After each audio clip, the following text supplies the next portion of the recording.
Considering one of the other main characters in this prologue, there will be Mistborn spoilers. The first question is the one everyone's talking about. Stormfather or Stormfaker? One of the big questions since this chapter was first revealed has been, is that really the Stormfather? His personality is extremely different, and he lies. He also claims he will never work with the Colon again. I'll be clear and say, regardless, I don't believe this is Odium's doing. But first, let's take a look to see if this is a Stormfather or a Stormfaker. The Stormfaker doesn't seem to be against the idea of a bond, whereas the Stormfather has always sort of been resistant to one. The Stormfaker claims that the Heralds are all dead and in Braze, even though there is only one still on Braze. Gavilar also seems to be under the impression that he is going to be trained to be a champion, and eventually replace a Herald. As far as we know, the Stormfather cannot lie. Now on the flip side, the Stormfaker does seem to see potential in Dalinar, and is appalled by the idea of Gavilar returning from Braze immediately each time. The biggest thing that makes me think that this is a Stormfaker, though, is later on in the chapter when the Stormfather doesn't appear to have any issue with returning the Voidbringers. The two theories I have seen about this are that it's either Ja-Anat or Ishar messing with connection. I don't believe either of these things are what's going on, though. I wouldn't be surprised if Ja-Anat is only sort of involved, but I don't believe she's the Spurn we see here. I may revisit this before the book eventually comes out, but for now, I'm just going to throw a crackpot theory out there. And that is that this is the third Bondsmith Spurn, willfully corrupted by Ja-Anat. I honestly don't have much evidence for this. It's really more of just a gut feeling. Thydakar shows up as a projection as well. Codenames are stupid as Kaisei from Elantris, and Thydakar is taking advantage of this by using either Elantrian magic or the simpler option, just using a Seon to appear before Gavilar. When Astarez, Nail, and Gavilar are talking, Gavilar mentions being able to transport Stormlight long distances. This actually excites Astarez. The Ghostbloods in the past have talked about wanting to find a way to transport Stormlight off-world. This makes sense due to how flexible Stormlight could be as a type of power, potentially similar to the Aethers. However, I believe the real reason they want this, unbeknownst to Gavilar, and potentially unbeknownst to the Ghostbloods, is because the secret to moving Stormlight off-world could also lead to the Heralds and Thydakar no longer being bound to their system.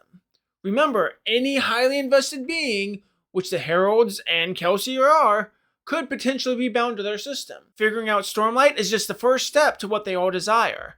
And judging by how Astarez is acting, I also get the impression that he's not aware of the dominoes that Nail had already set in motion, which would lead to the death of Gavilar. We also get some interesting nuggets about Baida Mishram here. Now I want to keep in mind that whether the real one or not, I do not consider this Stormfather a reliable narrator. That being said, what the Stormfather says here has a lot of lore implications. The common theory in the past has been that Mishram was trapped in order to prevent the listeners from getting powers. However, the Stormfather says she fell. She was way too small a being to uphold an entire people. It all came crashing down, and so some brave Radiants trapped Mishram in a gemstone to prevent her from destroying all of Roshar. A side effect created the Parshman. This implies that Mishram was not captured because of the power she gave the Parshendi, but because of the unintended side effects from her attempting to become a shard-like being. However, the more interesting thing to me here is that Thydakar, Kelsier, wants Baida Mishram. This goes all the way back to Mistborn, the Final Empire, when in the war camp, Kelsier pretended that he was able to gift his powers to other people. Baida Mishram could hold the secret to this becoming a reality for Kelsier. Followed by that, we have a couple other questions related to Vasher. How did Vasher get Voidlight? The Everstorm hadn't come yet. Well, this question has a pretty easy answer. The Everstorm had been stirring for a long time in Shadesmar, before it actually happened in the physical realm. The more interesting question is, how did Vasher discover the process for creating anti-void light? Well, honestly, this is probably just Hanlon's razor. Vasher is a scholar. He has been one for hundreds of years. Sure, the Heralds are older, but most of their lives has been spent as warriors. So I think he was just able to figure it out through his various areas of study that he's always involved in. The big question comes at the end, though. The Herald that dies. Is the Stormfather saying that the Herald died in that moment, or is he saying that the Herald broke in that moment?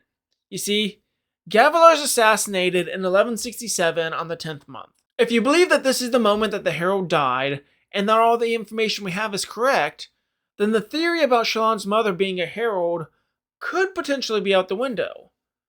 The current Risharan timeline we have has Shallan's mother dying 1 month earlier. However, if you think that the Stormfather is saying that the Herald broke in this moment, then it could be that Shanarak died and was embraced for 1 month before breaking. The Stormfather's wording isn't very clear on this. Of course, there is always the possibility that we have the exact date wrong. From my understanding, the only time frame we are actually given for the death of Shallan's mom is in Words of Radiance chapter 10, where it starts off 6 years ago. So there could be a little bit of rounding going on there. A herald has died. No, I am not ready. The Oath Pact. No, they mustn't see. They mustn't know. Who mustn't see? Who mustn't know? Know and see what? These questions that the Stormfather leaves with us at the end of this chapter could be the Million Brome question that reveals the future for Wind and Truth. Whether Stormfather or Stormfaker, whoever this being is, they are hiding something. Now, thank you for sticking around for this examination of the Wind and Truth prologue, and I hope you join us next time so that we can all become a little more quantifiably invested.